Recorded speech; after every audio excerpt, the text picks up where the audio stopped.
Hello students, I am Ajay sir from Horizon Career Institute, Physics Faculty, and this is your lecture number 3 from the chapter Force. और ये जो chapter है आज हमारा ख़त्म हो जाएगा, कल से हम एक नया चैप्टर स्टार्ट करेंगे. ओके, चलिए बच्चे क्वेश्चन देखते हैं. आपके असाइनमेंट में एक क्वेश्चन होगा, a boy of mass 50 kg running at 5 metre per second jumps on to a 20 kg trolley traveling in the same direction at 1.5 meter per second. What is their common velocity? ध्यान समझना, situation को पहले visualise करें.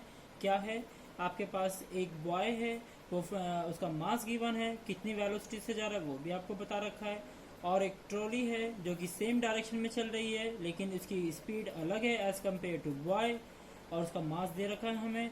तो बच्चे हमें question में ये फाइंड करना है कि जब ये इस पे जंप करेगा तो बताइए कॉमन वेलोसिटी क्या होगी. मतलब ये वी फाइंड करना है कि जैसे उसने जंप किया तो ट्रॉली और बॉय एक साथ चलने लगे होंगे, तो उस कॉमन वेलोसिटी को फाइंड करिए. तो ऐसे क्वेश्चन को हम कैसे सोल्व करते हैं? कंजर्वेशन ऑफ मोमेंटम से. तो जितने भी टाइप के ऐसे क्वेश्चन होते हैं उनको मोमेंटम के कंजर्वेशन से सोल्व करना चाहिए. क्या है कंजर्वेशन ऑफ मोमेंटम? कि फाइनल मोमेंटम और इनिशियल मोमेंटम हमेशा इक्वल होगा. मोमेंटम को हम किससे रिप्रेजेंट करते हैं? पी से रिप्रेजेंट करते हैं. और फॉर्मूला क्या होता है मोमेंटम निकालने का? मास और वेलोसिटी को मल्टीप्लाई करते हैं. तो बच्चे पहले देखिए, जब ये इस पे जंप नहीं कर रहा था तो बिफोर द कोलिजन में बोलूंगा कि इसने जंप करने से पहले की सिचुएशन की मैं बात कर रहा हूँ. तो total momentum before the collision कितना होगा?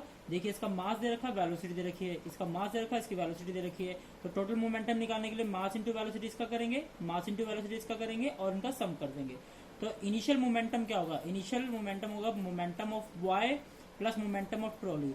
मोमेंटम ऑफ बॉय कैसे निकालेंगे? Mass of boy into velocity of boy plus mass of trolley into velocity of trolley. इसको सोल्व करेंगे तो इनिशियल मोमेंटम आ जाएगा 280. नाउ बात करते हैं, जब ये जंप कर लेगा, जंप करने के बाद ये दोनों के दोनों एक वेलोसिटी से जाएंगे, that is a common velocity. इसको कैसे निकालेंगे? आफ्टर द कोलिजन मोमेंटम निकालने का फॉर्मूला होगा क्या? Mass into velocity. लेकिन अब मास क्या है? बॉय प्लस ट्रॉली मिलाकर मास होगा. तो मास कितना है? 50 प्लस 20 और इंटू वेलोसिटी कितनी से जा रहे हैं? वी वेलोसिटी से जा रहे हैं. ओके, 70 वी आ जाएगा सोल्व करने से. नाउ फाइनल मोमेंटम और इनिशियल मोमेंटम को हमेशा क्या करेंगे? इक्वल करेंगे. तो जैसे हमने फाइनल मोमेंटम इनिशियल मोमेंटम को इक्वल करा तो 70 वी इज इक्वल टू आ जाएगा 280 के. तो वी की वैल्यू आ जाएगी बच्चे कितनी? 4 metre per second. That is the answer. Okay, now एक और क्वेश्चन ले लेते हैं हम इसमें. A girl of mass 50 kg jumps out of a rowing boat of mass 300 kg. आपके पास बोट का मास गिवन है और वो जंप कर रही है किनारे पे, बैंक मतलब किनारे पे जंप कर रही है. क्लियर है? और इसमें क्वेश्चन में क्या कहा है कि जैसे ही वो जंप करती है, कितनी स्पीड से जंप करती है? 3 मीटर पर सेकंड से वो जंप करती है. तो बताइए जो बोट है वो कितनी वेलोसिटी से पीछे मूव करेगी. ओके बच्चे, सिचुएशन को आप यहाँ पे समझे. आप देखिए बच्चे, जब आप आगे मूव करते हैं तो बोट पीछे की ओर मूव करती है. आप एक स्टेप आगे उठाते हैं तो बोट भी कुछ ना कुछ पीछे की ओर मूव करती है. क्यों मूव करती है? That is the conservation of momentum. Let's say ये गर्ल है और ये बोट है. गर्ल और बोट आपस में खड़े हैं. ठीक है, गर्ल बोट पर खड़ी है और ये एक बैंक है, किनारा है, और गर्ल चाहती है कि ये यहाँ पर जंप कर जाए. कितनी वेलोसिटी से जंप कर जाए? 3 मीटर पर सेकेंड की स्पीड से जंप कर जाए, जो कि क्वेश्चन में हमें गिवन है. ओके, तो बच्चे देखिए, तो गिवन जो डाटा है, मास ऑफ बोट गिवन है 300 kg, वेलोसिटी ऑफ बोट हमें फाइंड करनी है. मास ऑफ गर्ल हमें गिवन है कितना? 50 kg, और वेलोसिटी ऑफ गर्ल हमें पता है कितनी वेलोसिटी से वो जंप कर रही है. तो बिफोर द जंपिंग, जब वो जंप नहीं कर रही थी तो पहले वो ऐसे थी, बोट और गर्ल आपस में किस में थे? रेस्ट में थे, रुके हुए थे. ना गर्ल मूव कर रही थी ना बोट मूव कर रही थी. ओके, तो हम कहेंगे इनिशियल मोमेंटम कितना होगा? मास ऑफ बोट इंटू 0, क्योंकि 0 इसलिए कह रहे हैं क्योंकि बोट की वेलोसिटी 0 है अभी, और plus mass of girl into 0, क्योंकि गर्ल भी रेस्ट में है. तो टोटल मोमेंटम कितना हो जाएगा? इनिशियली 0 हो जाएगा. अब जैसे ही गर्ल जंप करेगी, जंप करने के बाद क्या होगा? ये आगे की ओर जंप करेगी तो बोट पीछे की ओर मूव करेगी. ओके बच्चे, आप क्या करिए, आप चलिए एक पेपर पर, लेट से एक पेपर अपने पैरों पे बिछा दीजिए और आप चलिए. तो आप जब आगे की ओर चल रहे होंगे तो पेपर पीछे की ओर स्लिप हो जाएगा.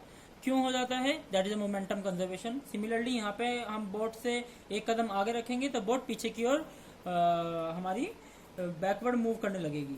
ओके, चलिए इसका मोमेंटम निकालते हैं. तो बच्चे मोमेंटम क्या होगा? Mass of boat into velocity of boat plus mass of girl into velocity of girl, है ना, जंप करने के बाद की सिचुएशन है. तो मास ऑफ बोट है 300, वेलोसिटी ऑफ बोट मैंने वीबी माना, प्लस मास ऑफ गर्ल कितना है बच्चे 50, और वेलोसिटी कितनी से कूद रही है 3 से कूद रही है। तो इसको सोल्व करेंगे तो हमारे पास हो जाएगा 300 वीबी प्लस 150।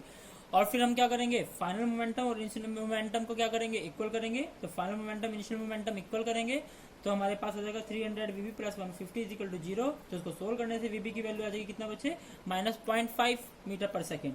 अब इस माइनस का मतलब क्या है, नेगेटिव साइन इंडिकेट कर रहा है कि boat and girls move in opposite direction, कि अगर जो गर्ल्स आगे की ओर बढ़ रही है तो बोट पीछे की ओर मूव कर रही है। Okay, thank you.